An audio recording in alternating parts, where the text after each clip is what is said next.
Mesdames, Mesdemoiselles et Messieurs, bonjour à toutes et à tous. Vous êtes encore une fois les bienvenus ici sur la tribune d'éveil des consciences.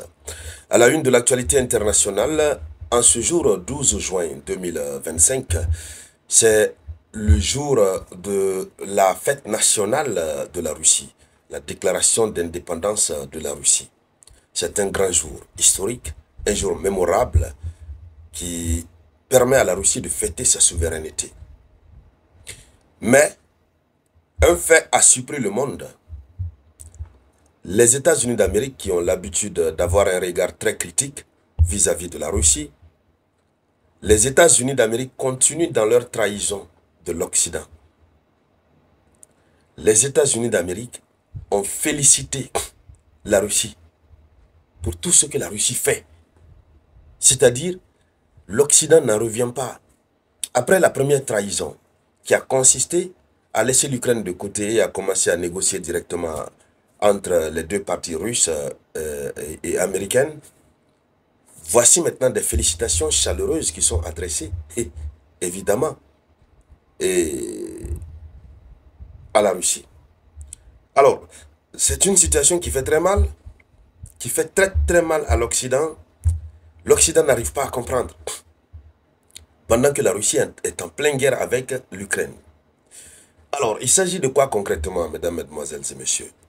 Dans le cadre de cette vidéoconférence, c'est bien sûr de cela que nous allons parler. Mais avant de continuer, comme d'habitude, acceptez de partager la vidéoconférence au maximum. Mettez beaucoup de j'aime, mettez beaucoup de likes. N'oubliez pas surtout de cliquer sur s'abonner si vous êtes nouveau par ici. Voilà. Nous sommes de retour dans le studio One de la tribune d'éveil des consciences. Alors, selon l'information officielle, un message publié sur le site du département d'État, le message est signé par Marco Rubio, et dans le message, il a dit ceci. Il dit, au nom du peuple américain, je tiens à féliciter le peuple russe. Au nom du peuple américain, je tiens à féliciter le peuple russe. Les États-Unis restent déterminés à soutenir le peuple russe dans sa quête d'un avenir meilleur. Hein? C'est fort, hein? Il dit, au nom du peuple américain, je tiens à féliciter le peuple russe. Les États-Unis restent déterminés à soutenir le peuple russe dans sa quête d'un avenir meilleur. C'est fort. Et cet avenir meilleur, c'est quoi? C'est dénazifier l'Ukraine. C'est récupérer tout le territoire de l'Ukraine. C'est faire plier les Européens à leurs exigences. En tout cas, nous connaissons ce que la Russie appelle avenir meilleur.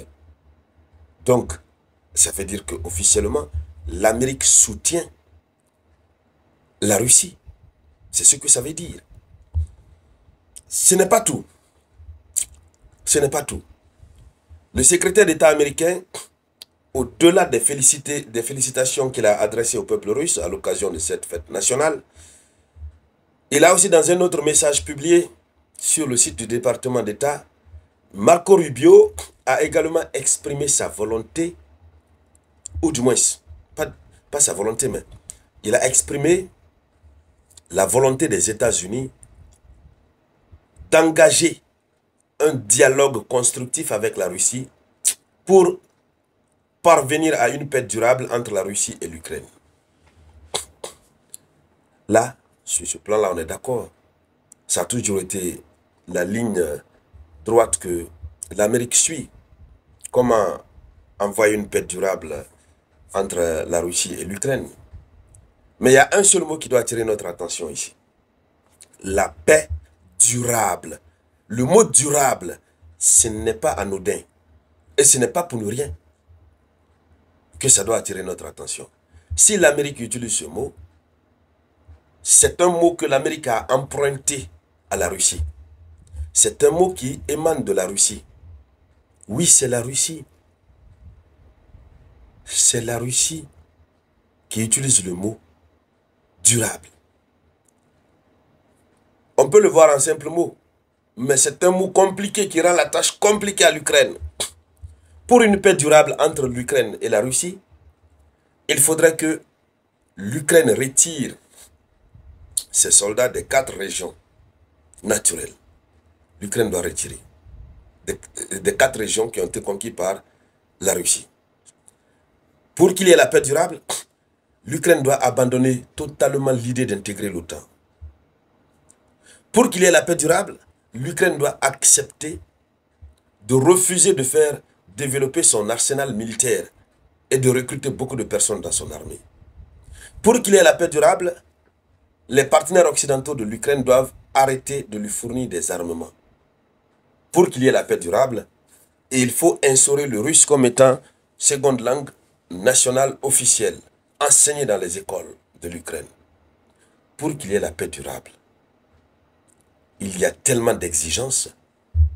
Et c'est la raison pour laquelle Vladimir Poutine a toujours dit que lui, il ne veut pas d'un cessez-le-feu. Parce que le cessez-le-feu, ce n'est pas une paix durable. C'est temporaire. Donc lui, il veut une paix durable.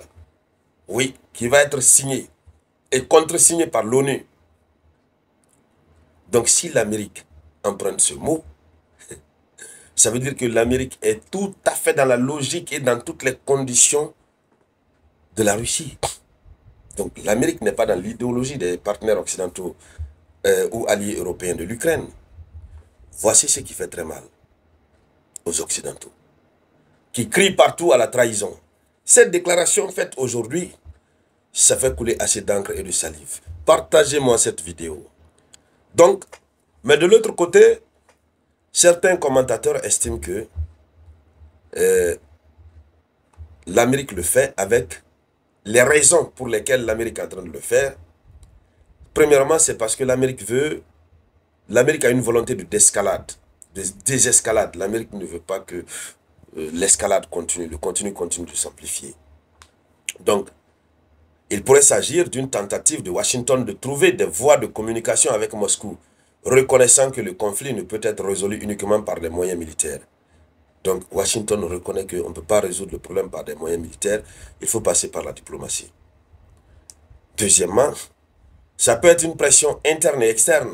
Les États-Unis pourraient chercher à apaiser certaines tensions ou à répondre à des pressions internes. Peut-être parce que voilà, les Occidentaux sont en train de leur mettre une sorte de pression, donc c'est une manière de répondre certainement. Donc, ça peut être aussi des pressions à l'interne, autrement dit, sur le territoire américain, des députés ou autres qui sont en train de mettre la pression sur le gouvernement de Trump afin de trouver des moyens de règlement diplomatique de ce conflit. Mais c'est aussi un signal au Kremlin. C'est un message envoyé au Kremlin, un message potentiellement fort pour tester sa réceptivité à un dialogue. Mais la Russie, Moscou a déjà montré qu'ils sont prêts au dialogue. Voilà. Donc, voici globalement ce qui a été fait. Mais en conclusion, les Occidentaux, les Européens sont fâchés comme pas possible. On n'a pas encore vu des réactions officielles. Et tout à l'heure, lorsqu'on aura toutes ces réactions officielles, on reviendra là-dessus, ici sur la tribune d'éveil des consciences, pour décrypter. Merci donc à toutes et à tous. Merci de partager la vidéoconférence au maximum. Je vous reviens tout à l'heure avec de nouvelles actualités. C'était la voix de votre unique samouraï.